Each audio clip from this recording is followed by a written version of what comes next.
Welcome back. You're still with Newsroom here. Now, just how far would you go to prove your faith or belief? Last weekend, the controversial pastor, Penuel Nguni, dubbed the snake pastor as well, drove over 2 members of his church who survived. They were somewhat injured, though. He previously asked members of the congregation to strip down. He stood at them, made them to eat snakes, grass, a whole host of other things. But Mr. Nguni is not the only one. This year, several pastors have made followers eat grass, hair, and other bizarre objects. But these methods, where are they derived from? From old scriptures or just simply dangerous? Now, I'm joined in studio this morning by the head of the religion department at the University of Johannesburg, Professor Farid Esack. A very good morning to you, Professor. Good morning. Good to be with you, Eben. I suppose in this vein, I would say Ramadan Mubarak to you. Thank you very much. But I wish it would be different. It seems that despite the work that the CRL is doing, these types of borderline practices continue. How do you view this, especially in light of the work that the CRL is doing? Well, first of all, I mean, you've described them as borderline practices, and I may want to take issue with that. The reality is that these little groups, sects or cults, they haven't entered the mainstream of society. But very many of the mainstream traditions have also at various points sanctioned what today we would describe as borderline cases. In Judaism and in Islam, for example, there was a character called Abraham, the great patriarch Abraham, who was ordered by God to kill his son as a test of Abraham's faith. And it was just at the very last minute that his son's life got saved by a counter-instruction. And the point that I want to make is this, that what in our society today we regard as borderline issues, earlier on, traditional religion, when they were also just sects or kind of weird mavericks, all prophets started off as mavericks. And today they have become mainstream. And so in South Africa today, in the context of where we are, what we see here, the eating of grass, the devouring of snakes, getting people to run over a car, we may be in the context of our liberal democracy, modernity, the 21st century, see this is completely outlandish. But they are not outlandish in the longer history of the development of religions, and neither are they that outlandish in many traditional and rural communities. That's a very, very interesting take on it. Where do you then put the rise of all the prophets that we see in today's world, and most of them self-proclaimed? What you and I probably grew up with as a preacher are now prophets who can do miracles. Well, first of all, again, all prophets are self-proclaimed. Every single prophet that came, there is no proof or evidence except internal evidence. The scriptures emerge and the scriptures say such and such. But all prophets are self-proclaimed.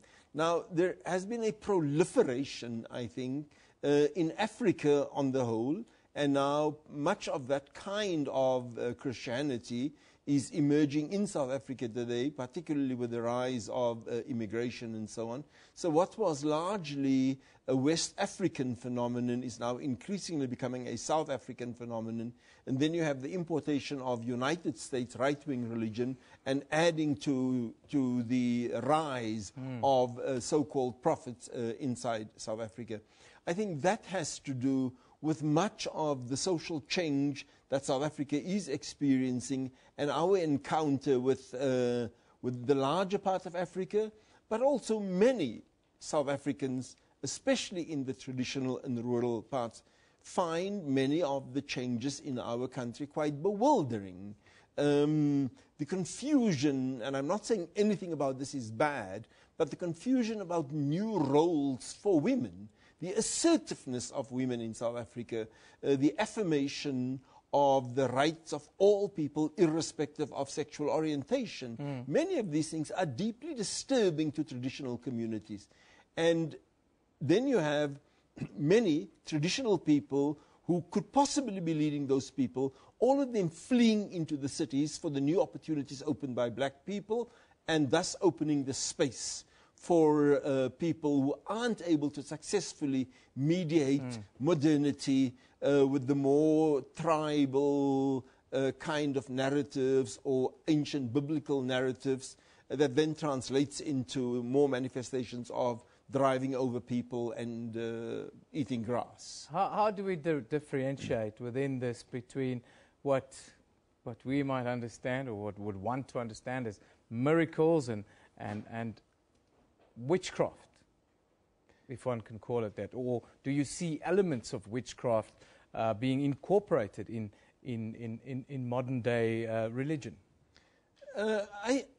Well, two looked out from behind prison bars. The one saw mud, the other saw stars.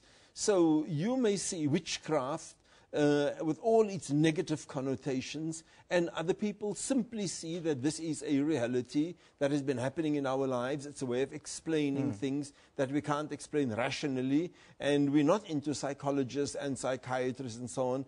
There isn't the money for it, and it's not a part of our mindsets in any way. And so it is just a cultural life. There are witches in our society, and it's a way of explaining. And now, of course, the one problem with this is women are invariably the victims of all of this. And at the end of the day, there is no scientific or rational process to determine who is really a manifestation of evil. And in a country like ours, evil is only that which the Constitution and the law of the country determines. How do we then protect the rights of the vulnerable? Because people put themselves in a vulnerable situation within a group of worship, and they simply have to follow through to constantly prove their belief. How do you protect the vulnerable from eating snakes and being driven over cars, and where is that line? The difficulty is that many of these religionists or these religious people, they chose that vulnerability. They choose to obey the Prophet. They choose to put their everything to the Prophet. And in some ways, even, it is the challenge that you face with domestic abuse, where a woman decides that I am going to stay in this abusive relationship. There's very little that one can do except continuously provide support if they try to get out, and continuously draw people's attention to the fact that, look, this is not what religiosity is or ought to be about in the 21st century. But until the followers of those faiths themselves come up and own up and say, look, this is happening. I mean, a question about my own community, Eben. One of the dirty little secrets inside the Muslim community is corporal punishment in our religious institution. It's an ongoing phenomenon. It happens virtually everywhere where children are physically abused in our religious institutions by teachers who insist on using the cane. They think it is a religious duty. How do we save those children? The analogy is very, very much the same, but for as long as people are not aware of their rights in the country, and as long as the institutions that are supposed to provide recourse to justice and where they can complain to, when those institutions don't follow effectively, people who come forward and complain only risk further victimization. Professor, we could continue.